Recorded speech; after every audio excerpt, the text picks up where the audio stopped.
In this video, I'm going to show you how we make our Paragon pouch. This one is mini charm and scrap friendly and does include a shape to trace for the template, or you can use one of these handy little acrylic templates we have available in the shop.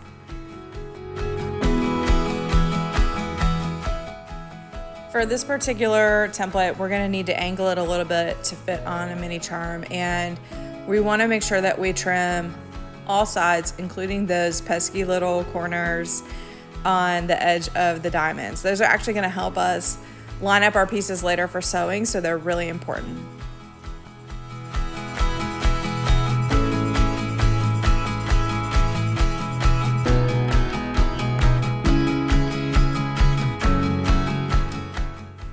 So when you go to sew the diamonds together, you're going to use those notches to line up the sides, and that way everything will be even when you sew them together, and there's not a lot of guessing to accommodate for the seam allowance, etc. So you can see here I've put them right sides together, and I'm going to sew a 1/4 inch seam to join these two. It's really important that you're paying attention to the orientation of the diamonds when you're sewing them together, so that everything will move in the right direction in terms of the rows that you're going to be creating.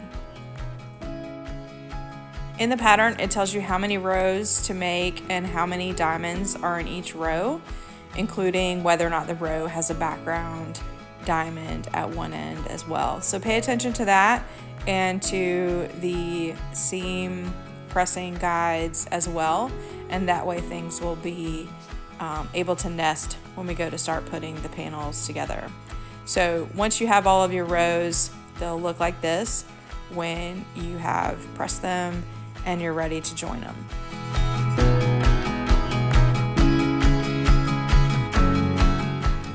When you get ready to start joining the rows, you can see again that we can use these notches to help us identify placement. So I'm going to line up the notch on the end with the end piece there in the yellow, and then I can continue to do that here when I add on to another row, and I can see here, I'll show you right up here that I'm going to use that notch to help me line this up.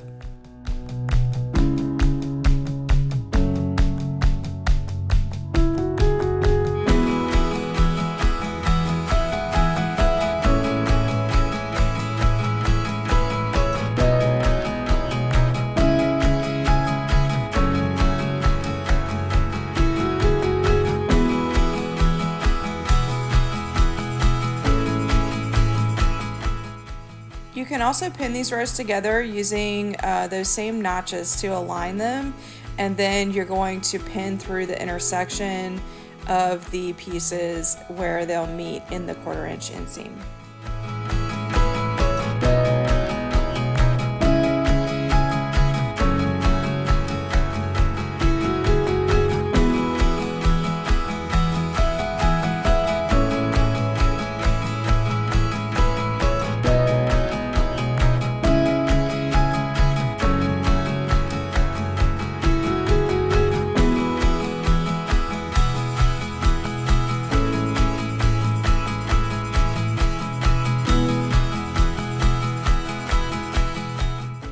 Once we have the pieced diamond panel, we need to trim it before we add the bottom exterior strip. And you can see here that I'm using a ruler and aligning that 1/4 inch mark from the edge with the bottom edge of the printed points.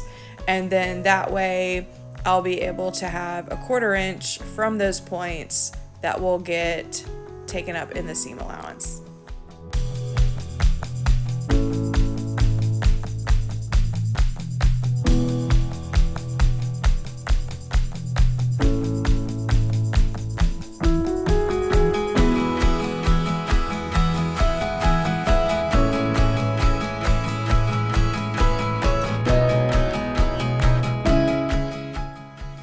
I've basted my exterior panel to some Soft and Stable with some 505 spray, and you can see here that I'm quilting this by starting with just a line of stitching following the bottom edge of those printed diamonds. So I'm just gonna go 1/4 inch away from that edge and sort of echo that pieced section.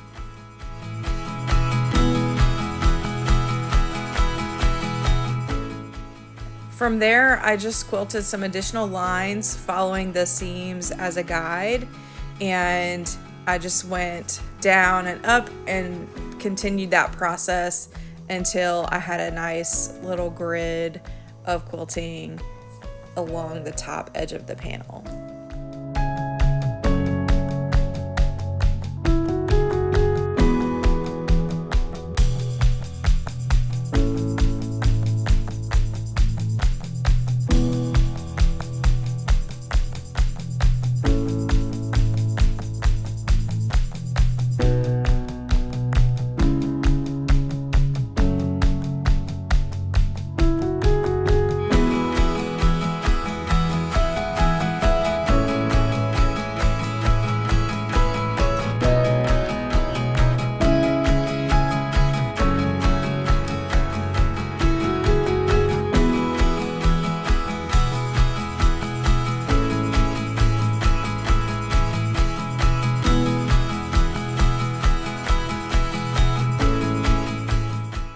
After you have the exterior panel all quilted up, it's time to trim it. And in the pattern, there are directions for trimming this as far as how far from that seam between the patchwork and the bottom panel we're gonna trim.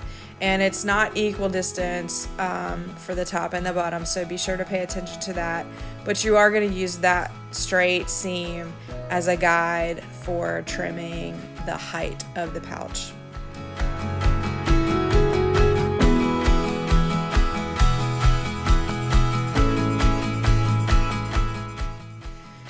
To trim the width of the pouch, we're going to actually use this center diamond as a midline, and so I'm going to align my ruler with the center of that diamond and then trim for the width of the pouch. So follow the directions in the pattern for that, and just make sure that you're centering that center diamond in the middle of the width of the pouch.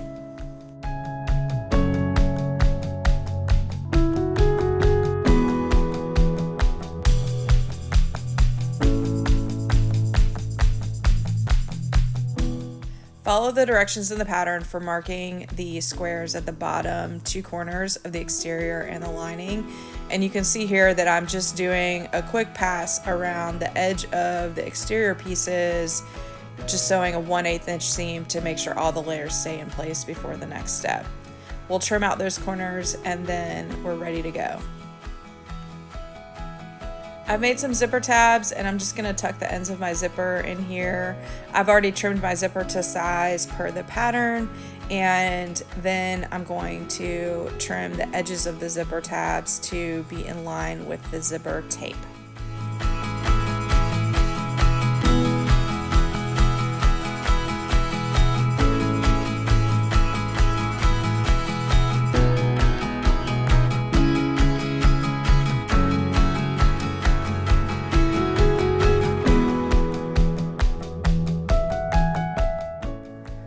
So I've put my zipper foot on and I'm gonna place my zipper face down on top of the right side of the exterior. Because I'm using tabs, my zipper is about 1 inch shorter than my exterior width, and so I'm leaving a 1/2 inch on either side. You can tack the zipper down first, but if you're comfortable, you can go ahead and put the lining face down on top of that to sandwich the zipper in, and then sew the zipper into the pouch between the layers. I use a zipper foot and move my needle 3 positions to the left on my Bernina, and you can see that when I get close to the zipper pull, I have stopped, my needle is down, and then just adjusted where that zipper pull is to continue sewing that line of stitches.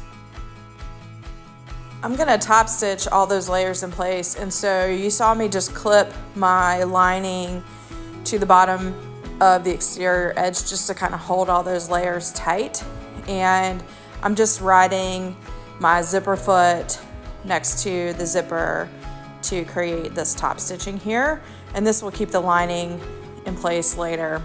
And then you're just going to repeat that process with the opposite edge of that zipper and the second exterior panel and lining rectangle.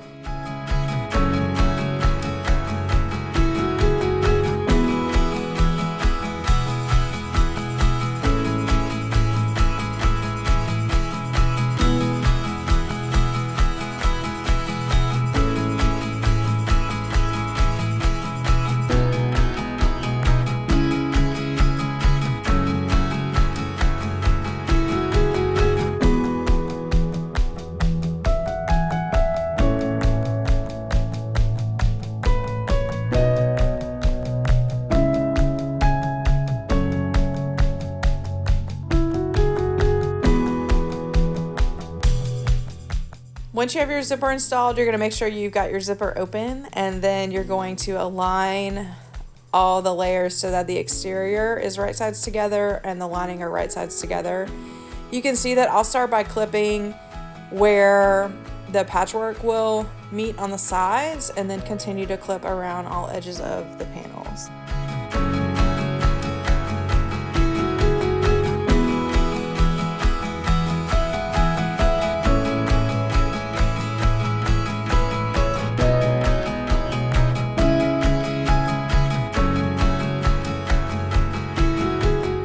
So I'm putting my 1/4 inch foot back on and I'm getting ready to close up the sides of the pouch.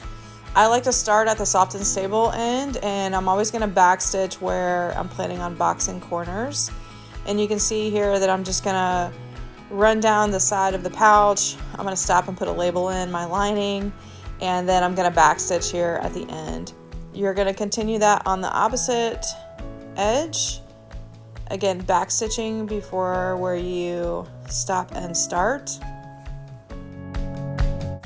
Just a tip that I wanted to share: when I'm sewing the lining bottom edge together, I typically will start at the center and then work towards the edge. This way my feed dogs don't get a little too excited and draw my fabric under. We are going to make sure that we're backstitching when we start and stop these lines of stitches, because we are going to manhandle this a little bit here as we get ready to box the corners. And so to box the corners, I'm just going to smush this so that the bottom seam and the side seam align. I'll clip it, and then sometimes I'll also clip those angles that are created just to kind of help hold things in place.